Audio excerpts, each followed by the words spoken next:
everyone. My name's AJ Akpodiete, but you can call me AJ for short. And my name is Kristen Case. And welcome to the PassionFruit Project, where we talk about living your passions, bearing fruit, and glorifying God. Whew. Kristen, this is, episode 10. Episode 10. Yep, episode 10, crazy. yeah. We finally hit the double digits. How does it feel? Honestly, it was actually funny because we were talking about last week about just new ways of leveling up and everything. And I was actually just, honestly praying about it and just seeing what kind of happens for us next and to come. So I'm really excited about all of it. Super stoked. So Kristen, I don't know if this is even something that people are allowed to know, but do you know when your radio show is starting up again? Actually, that's actually funny. We were talking about that yesterday. I do not know, unfortunately, the date yet, but I know that we are having a meeting next week to discuss about it. So my show will be back on in, I would say, about 2 weeks. Oh, that's what I know. Man. So Kristen's going to be doing double production out here. Yep. Have her own show, and then she's going to be here with me and here with our wonderful guests and stuff. Right. Speaking of guests, ladies and gentlemen, the guest we have today, he's the man you love, the man you know, the man with the sauce, the man with the glow, the man out here with the freshest custom clothes, the CEO of Graywillco. We got Gray Hatter, everyone. Thank you for that introduction, AJ. That was that had some good rhymes. I think you should turn that into a song. Make me a little theme song like that. But thank you guys for having me on. I'm super, super stoked to be on here and get to share a little bit about my passions. Yes, sir, man. Gray. So just so you guys know, this was Kristen's idea. Kristen's been telling me to try and get Gray on the podcast. She's been saying this for a month, probably longer than a month. About a month. Yeah, I would say so. And I've been I'm going to ask him, Kristen, but, I don't want him to think that, I'm only talking to him so I want to be on the podcast or something. But I'm glad that, I literally randomly ran into Gray while I was visiting someone at Kowloon. And I was like, Gray? And then he was like, what? And I was like, yeah, what? Hey, Gray, we have a podcast. The only part of our podcast. And so now he's here. And people might be wondering, what's the big deal? Who is this Gray dude? And Gray, Gray won't say this, but I will say that Gray is a big deal in the sense that Gray has built his own clothing brand, clothing company that's run in a very new school kind of way through Instagram, 100%. And it's even got a little bit of wordplay in the name of the brand that leads into why he created the line. So Gray, tell people kind of what you do and why you do it. What is this whole Graywillco thing? Gotcha. Okay, so Graywillco. Basically, where the name came from, what AJ hinted at, is my name is Gray, and I really like Goodwill. And I've always shopped at Goodwill since the first time I ever went to a thrift shop, which I want to say, the first time I ever went to a thrift shop, looking for my own clothes completely for me. I had been in them all the time, but actually looking to shop and whatnot was probably in middle school. And ever since then, I've just built a closet of thrifted clothes. So I decided, I want to say last October, I did my first thing. I sewed the word solo onto a pair of pants. Cause I thought solo was kind of it was a good thing to say, as in I definitely like my time alone. But I don't want it to seem like a negative connotation to it. So I thought solo was cool. Anyways, I kind of went on a tangent. Okay. I started there, and then all of a sudden I was like, you know what? Let's keep doing this, keep customizing clothing, and see where it can take me. So I started an Instagram account. I called it Graywillco. My mom came up with it because Goodwillco or Goodwill, but it's Graywill and then co for company. Yeah, so that's where the name comes from. But basically what I do is I get I get clothes, I get shoes, I get stuff from thrift stores, and I customize them. I keep my supply fully thrifted because I'm all about using recycled clothing and just helping the planet with that kind of stuff. And then also I donate a portion of my profits to, originally it was going to be, I was going to donate to Goodwill, which I did for my first month. But with recent just activities, what's been going on around the country, I decided rather for this next quarter, I'm going to donate my funds to the Black Lives Matter movement because I feel like that there's a better way to put my donations forward. So yeah, I make clothes for my own enjoyment. I try to keep the cost super low so that I can get to see people wearing them because I think it's super rewarding. And the money that I do make out of it, I donate and give back some of that. So that's what I'm all about. That's what's up. That's crazy. So my man's literally living the nonprofit life, as in all the profit goes to another nonprofit. What in the world? This is like nonprofitception. You know? I mean, it's not full. It's not everything is donated though. It's a portion of profits. I don't want to say that I'm a fully nonprofit because that's not the case, but I definitely am. I'm not making the amount of hours I put in, so I'm just kind of like keeping it to keep my head above water, and you know what I mean. So, yeah, no, I see what you're saying. My man's got to eat. You know, we got to make sure that Grace got food on the table, more than just top ramen. You know. Yeah, well, actually, right now it's not ramen; it's corn dogs, but same thing. For sure. Man, Gray, how did it? Like, what was the feeling behind, like the first item that you ended up selling? Like, once you saw someone wear something that you created, because not only do you, you don't just slap your logo on things, you actually put work in and you ask people for custom orders and you literally create what people want. Like, what was it like to see someone wearing it for the first time? I'm trying to think of exactly what the first thing I made for someone was. Here, I can actually check. Let's see. I think that the first thing, was it for...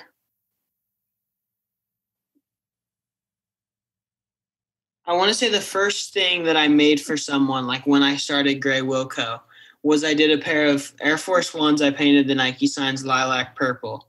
I did them for a friend of mine named Bren, and she posted them on Instagram the next day. And the feeling was, and she literally was just like, she said something like, "Thanks to Graywillco" in her caption. And I was just like, oh my gosh, this is super cool. And at that moment, it was kind of like, yeah, this is pretty cool to do the custom stuff. Like what you were saying, custom stuff's more fun for me because I get to work one-on-one with someone and ask them back and forth. And it's tough because I don't control my supply, so I can't always fulfill a custom order super fast. Actually, that situation we're in, AJ, right now, I'm looking for a dark colored hoodie for you. Thank you. But no, I love doing custom stuff. Just like how you said, I can put exactly what a customer wants into their hands, and I feel like that's so rewarding.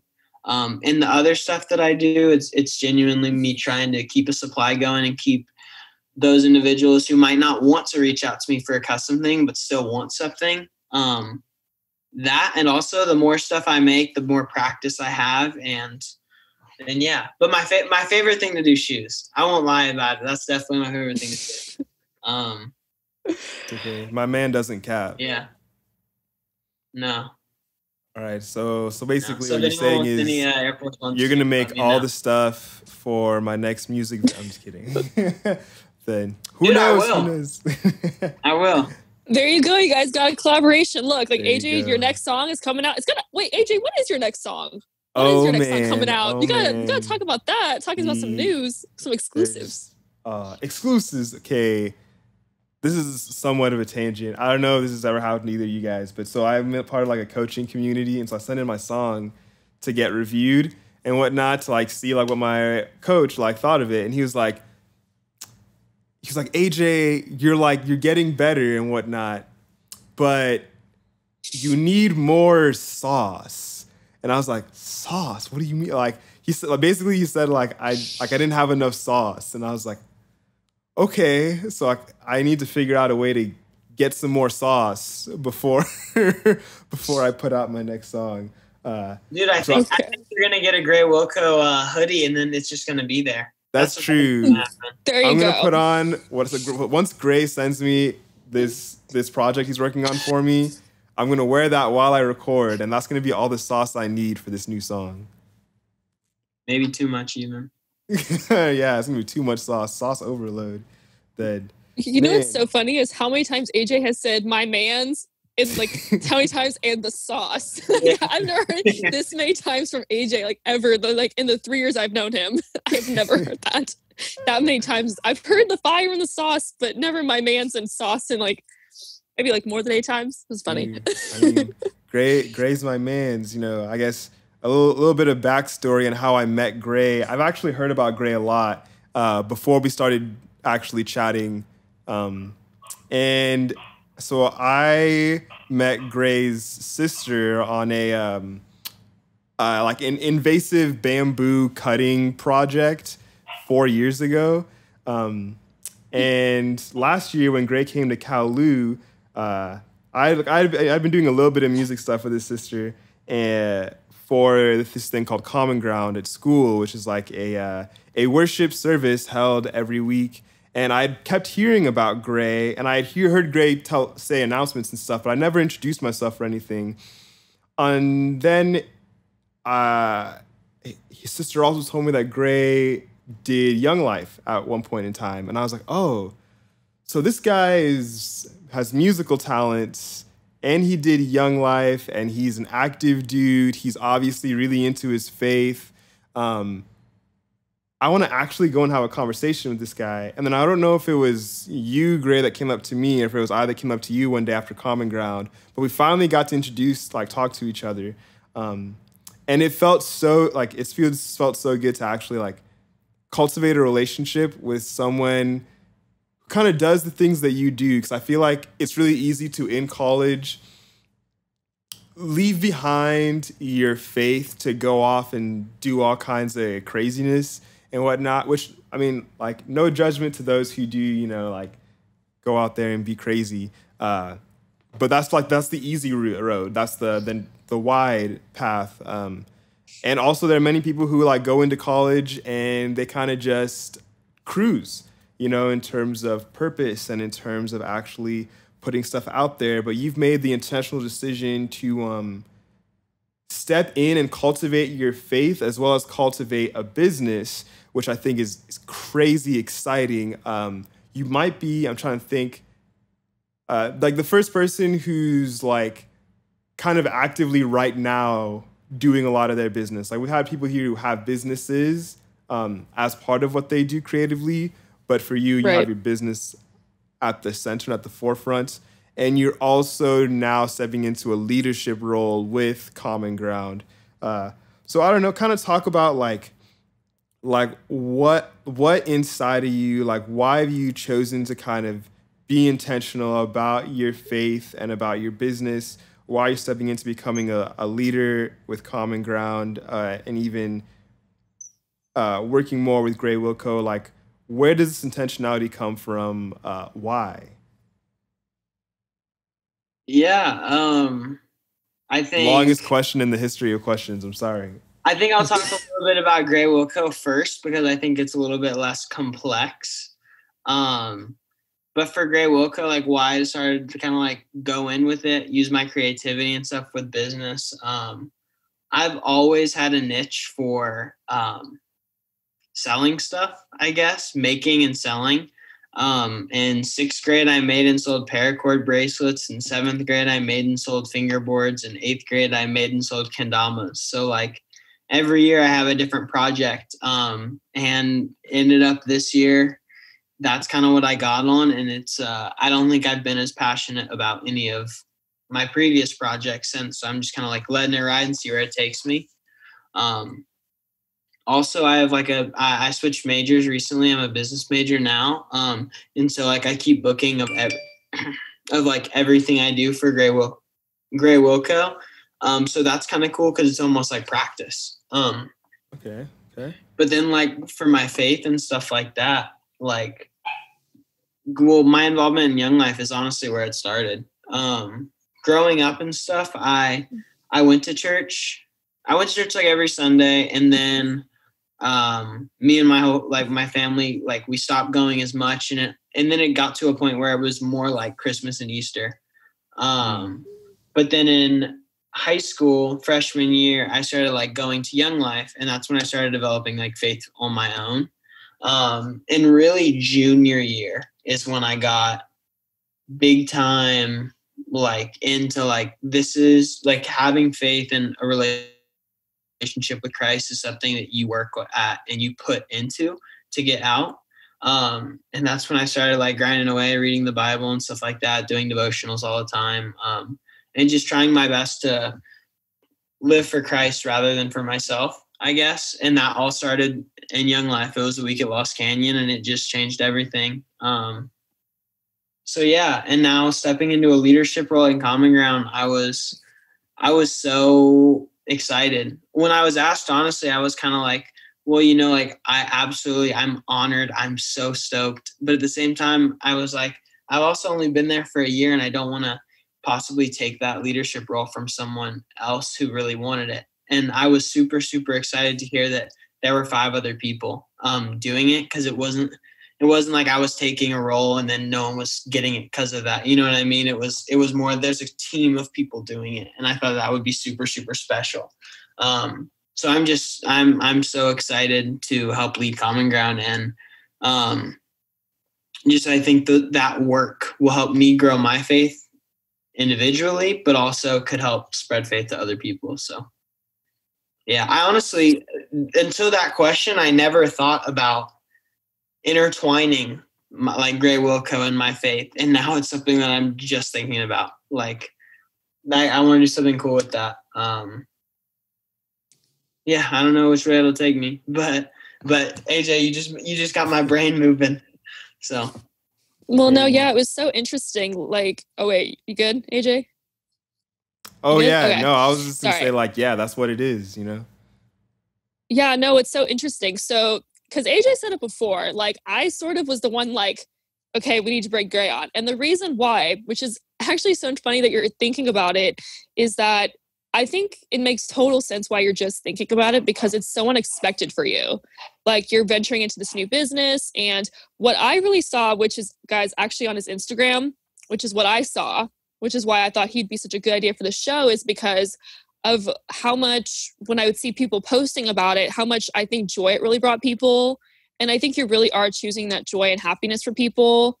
And so I think it's just really, really cool. So I just wanted to say that. And I think that's really awesome that you're like thinking about that more, because honestly, you're still growing.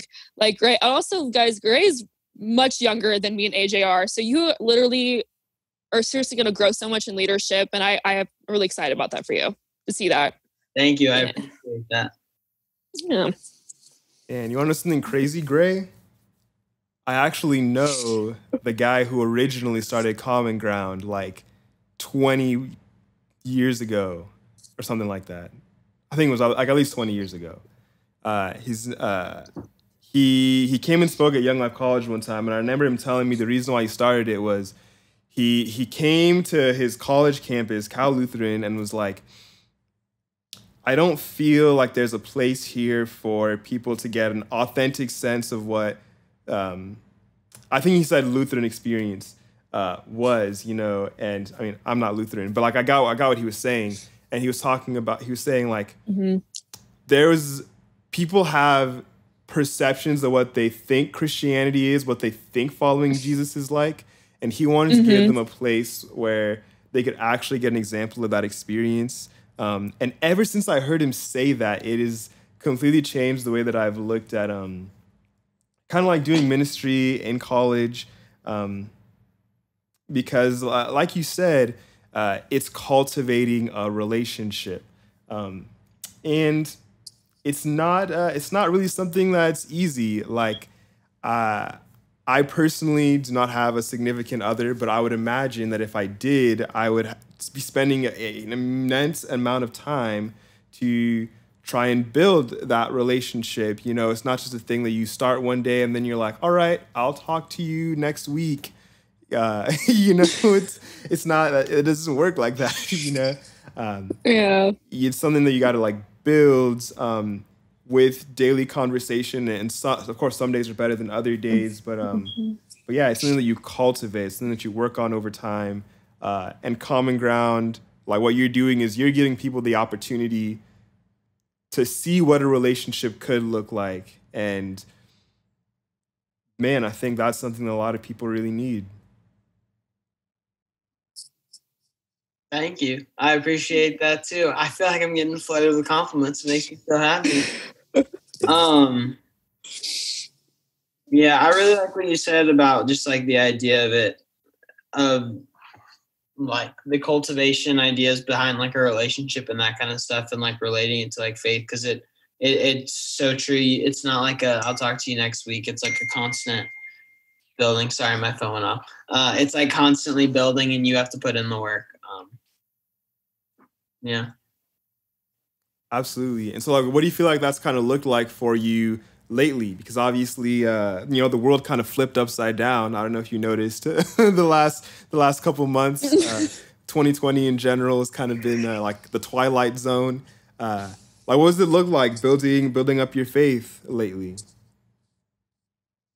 Well, actually, that's kind of what my Devo's about tonight. Oh man. Just about how exclusive. Like, just like about, I'm going to talk tonight all about gratitude and how a gratitude-filled perspective and a thankful perspective can not necessarily make you know that there isn't things going bad around you, but it helps you focus on not that.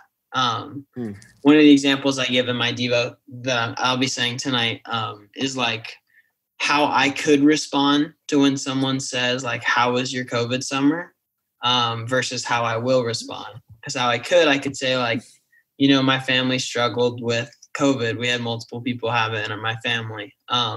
We also, like, I had to leave my freshman year early. My sister didn't get a graduation. Me and my girlfriend now live 138 miles away instead of 1 mile away. So like I could take that route and say that, but rather than that, I would respond with, during this time, I learned so much about myself. I felt like I got this extended period of time where I found a passion for something in custom clothing, and it's opening a lot of doors for me.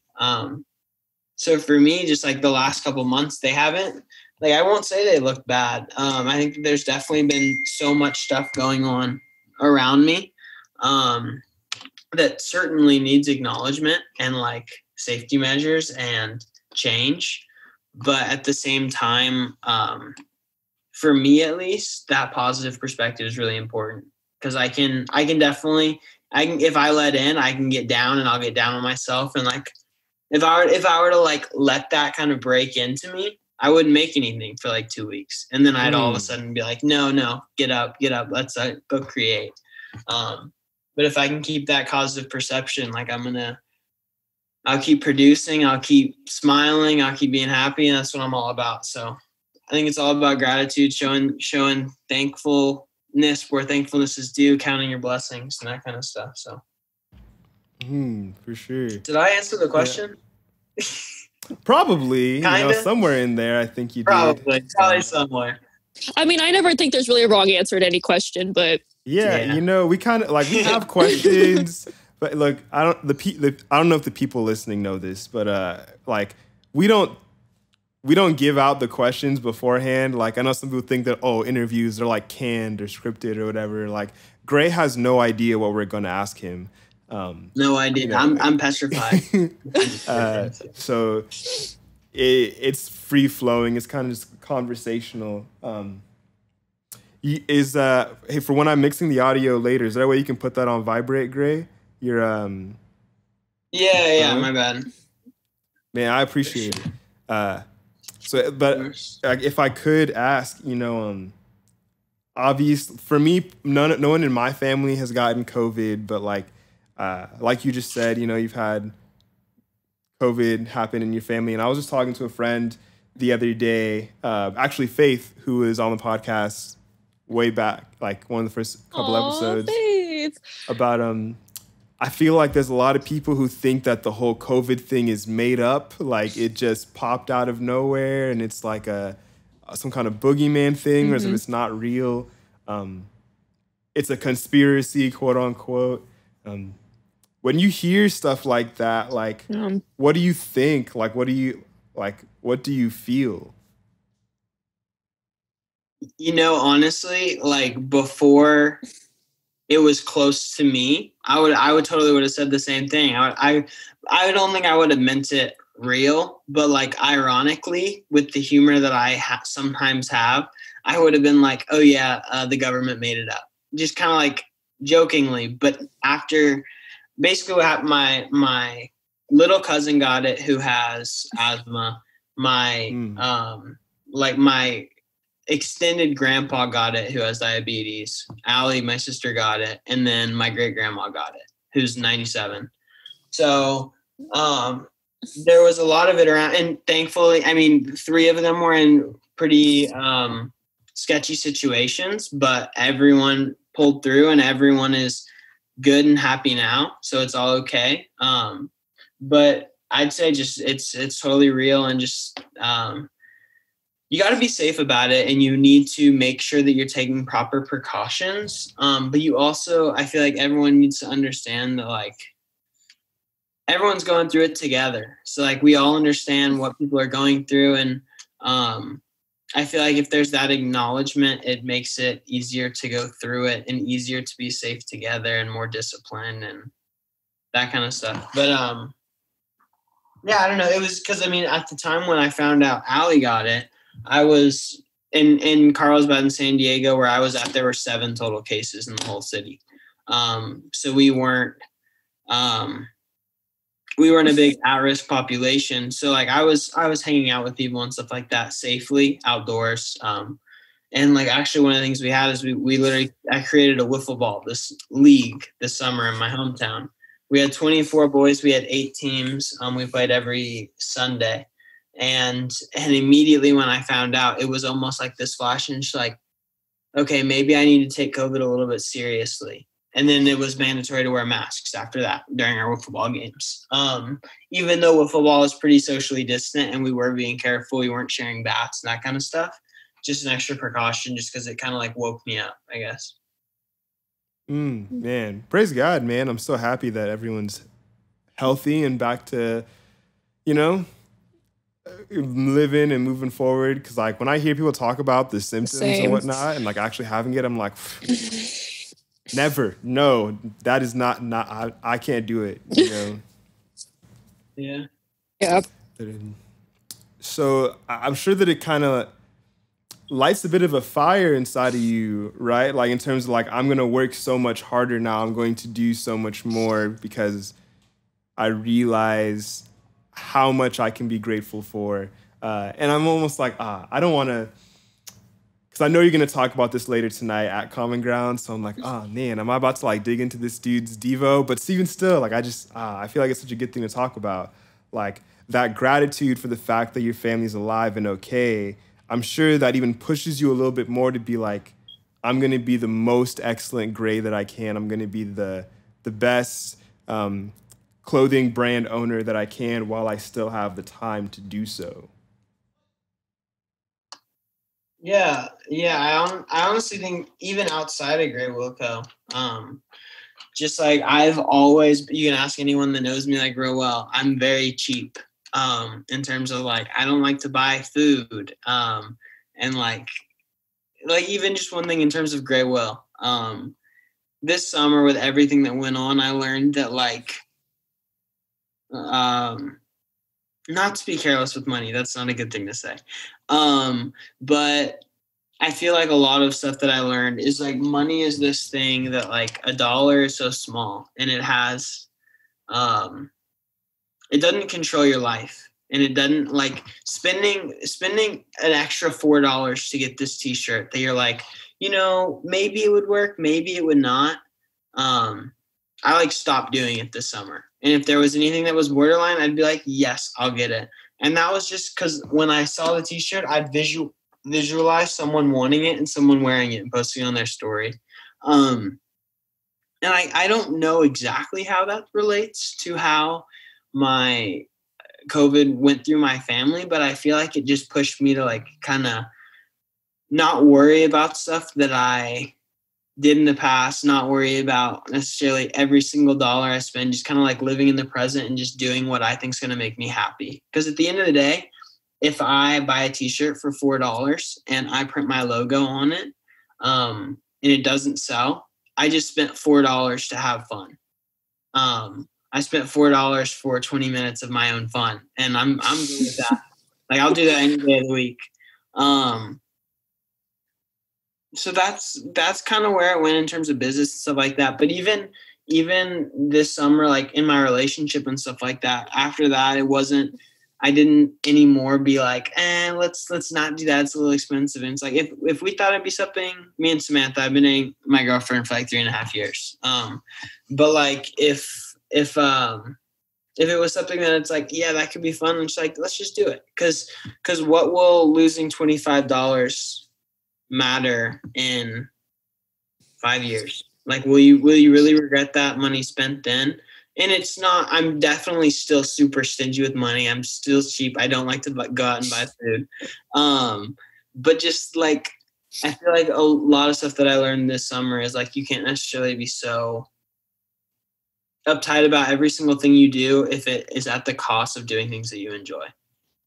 And I guess that's something I learned from the struggles with COVID in my family, and it's something that's pushing me forward in Graywillco, because I'm not scared about investing in myself and just like keep on pushing. Yeah, all gas, no brakes. So. I wish I had a good way to. It's so hard to kind of put it into words. It's like it's almost like not being afraid to live, you know? Yeah. Like, you're like trying to live your life to the fullest. Mm-hmm. Yeah. In a way, you know? but go on. Yeah. I feel like I've always tried to do that, but it's almost like not letting things. I've tried to live my life to the fullest, but I'll let things limit that. And not letting things limit that when it comes especially to money. Because money, I feel like goes like, I do not like I don't like to spend money. It's funny. I don't know. I don't spend much money on myself. I think that's what it is.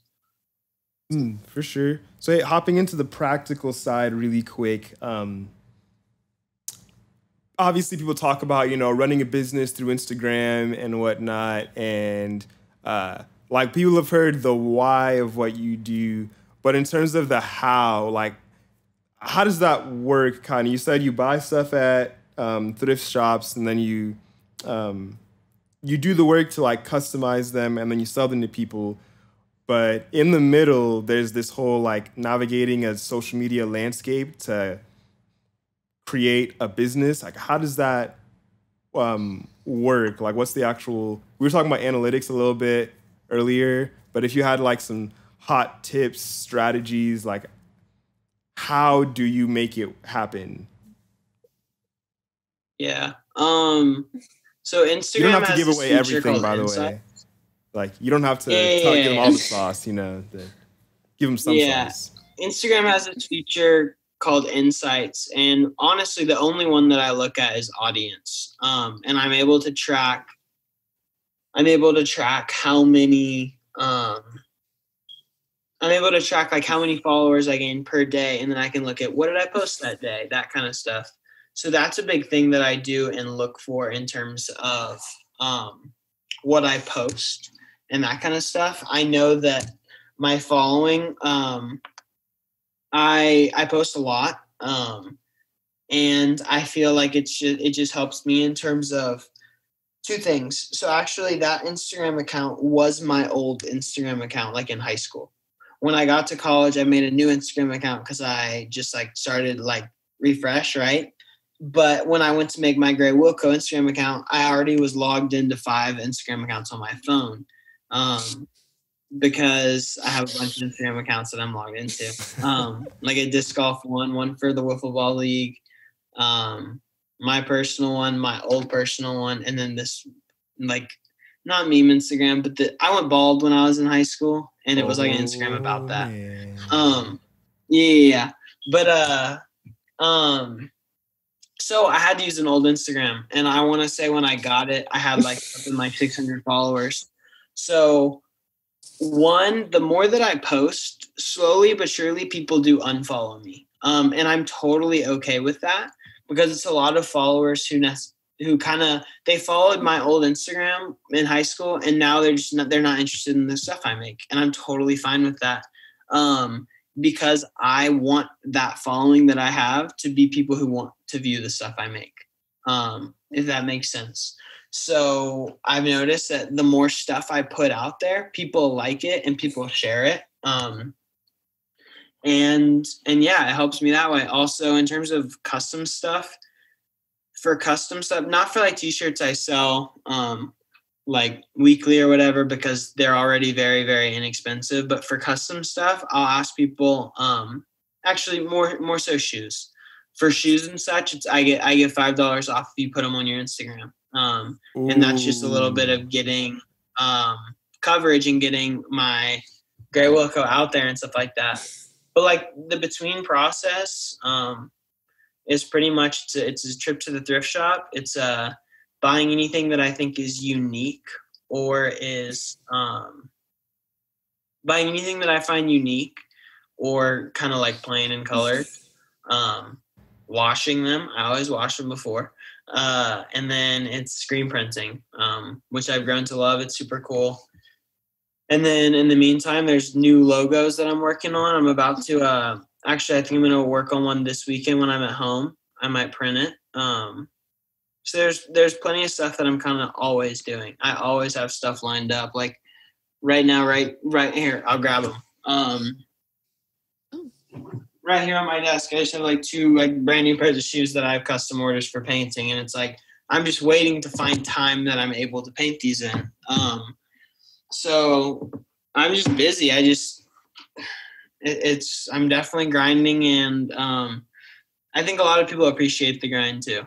I get DMs constantly, and it's just like I love the hustle. I totally support it. And getting those kind of work, like I would way rather get a DM from someone and being like, hey, I appreciate what you're doing. It's super cool to see, than someone buying a t-shirt. I mean, I appreciate them both, but I think it's really cool when people like say those words to me, because it really motivates me. It's the truth. And it's the truth. We do appreciate the grind. Yeah, thank you. My man's out here at Graywillco. Make sure y'all are all following him. My man. Yeah, so, follow my Instagram at Graywillco. Yes, sir. At Graywillco. I had to plug myself. My bad. No, you're good. I should have said that earlier, honestly. So you say, like, if anyone wants to start like a clothing brand or just, any kind of brand, post as often as possible. Look at your analytics to find out which days you're getting the most followers, and try to repeat the posts, like that style of posts, in the future. Yeah, I'd say I think the biggest thing is just recognizing what your audience is liking and when it grows. And replicating that. Exactly. Which isn't always easy. I feel like right now my biggest struggle is most of the people that follow me, I know who they are. Which isn't a bad thing at all, but I know that it's going to become a struggle when I can't reach further than that, if that makes sense. To people, like I've had plenty of people that I've sent stuff to that I have no idea who they are, different states, and that's super, super cool to watch it happen. But I think that's definitely going to be my biggest struggle in the next couple months, is when I just need a new audience. And not really, not a new audience. I just need to grow my audience, I guess. And that's where in the future, when I'm able to, when I have more money involved in Graywill, I'll be able to do giveaways and that kind of stuff. Like I've hinted towards it, but I'll say it right now.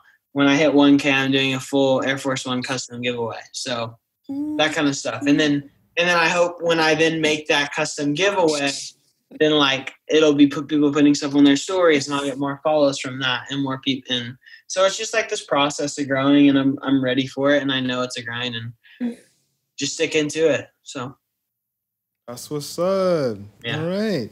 That's like, dang. Okay. I'm sorry. I've been like listening a lot. I mean, the bald part still is kind of, I couldn't fully process that, but that's awesome though. That's like super, super cool. No, I love all of that. And I think most importantly, what I really love about this was that it's like you're doing everything, but it's like with zero expectations. And you're not like, I think it's really easy to do that. I know for me, like, and I know probably for AJ too, because of film and music, like, you know, we want to be seen out there, you know, we want to do this. And like, we have all these plans, and we were talking about, you know, again, for the next part of Passion Fruit. And like, you're taking it one day at a time. So yeah, I think it's really good. Thank you. And honestly, I feel like getting materials and supplies at thrift shops helps that, because it's not this big investment, or it's not like working with a manufacturer where there's so many hours before you get the product, and then you have to sell the product and everything looks the same, and what if people don't like it? Right. Just the idea of it just being one piece at a time, I think really helps with that. So yeah, absolutely.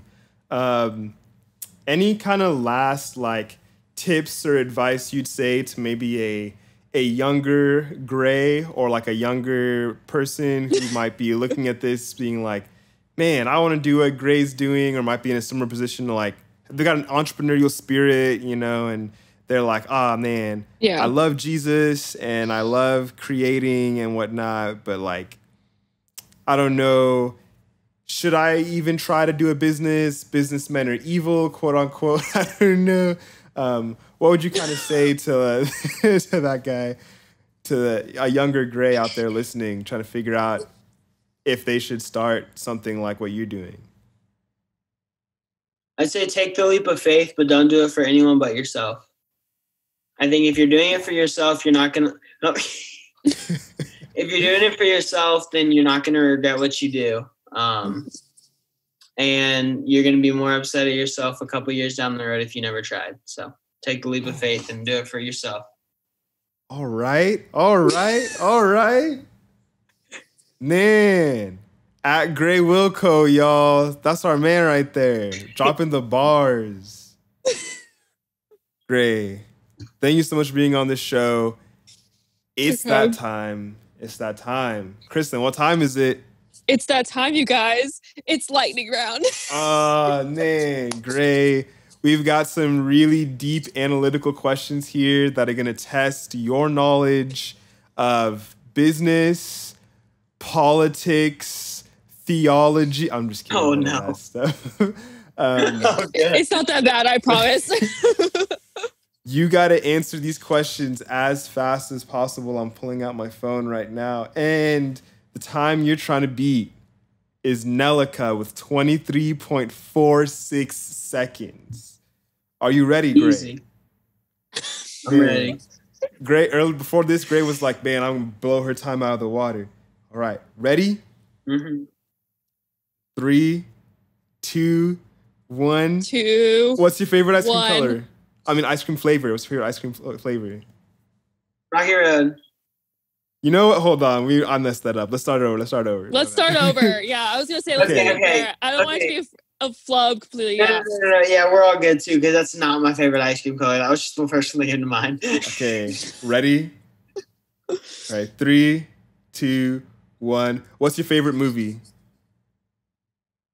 Sandlot. Favorite fast food? Canes. Favorite ice cream flavor? Midship. What's your spirit animal? Bear. Ever broken a bone? No. Any plans for world domination? Yes. Would you rather have hands for feet or feet for hands? Hands for feet. Gray, let me tell you, the time you were trying to beat was 23.46 seconds. And your time was 29.76 seconds. Come on. I was pretty good, though. I was pretty good. You did good. It's because I changed the order on you. Sorry, man. I had to. 0.76 seconds. But you that know was what? fun though. I like doing that. That was like you did good. You did good. You did good. You know, you're pretty high up there. You did good. Wait. Yeah, you are good. pretty high up there. Okay, considering from what I know from the stats, yeah, you're pretty up there. There you go. Yeah, Kristen and I have access to the stats, so we track who's fast and whatnot. We gotta do some kind of like game show with speed. There you go. Well, some kind of like speed competition with a lot of contestants. I'm just putting ideas out there. But there you go. We should bring back like every guest from, you know, and just have everyone go again. And we should. The first 10. There you go. The first 10. There you go. Man. The first 10, like get Emily, me. Well, you're on it too. Oh, man. Gray just really wants to beat Nelica. Rachel. That's what it is. But yeah, I'll be back. That's all we got for the show, everyone. Thank you so much, Gray, for coming on and giving us so much good knowledge, talking about clothing, talking about brand, talking about Jesus and relationships and all that good stuff, man. Thank y'all for just talking to me, having me on, but just talking with me and having a conversation. It was a lot of fun, and I'd do it anytime again. What it is. Well, my name's AJ Akpodiete, but you can call me AJ for short. And my name is Kristen Case. And thank you so much for listening to the PassionFruit Project, where we talked about living your passions, bearing fruit, and glorifying God.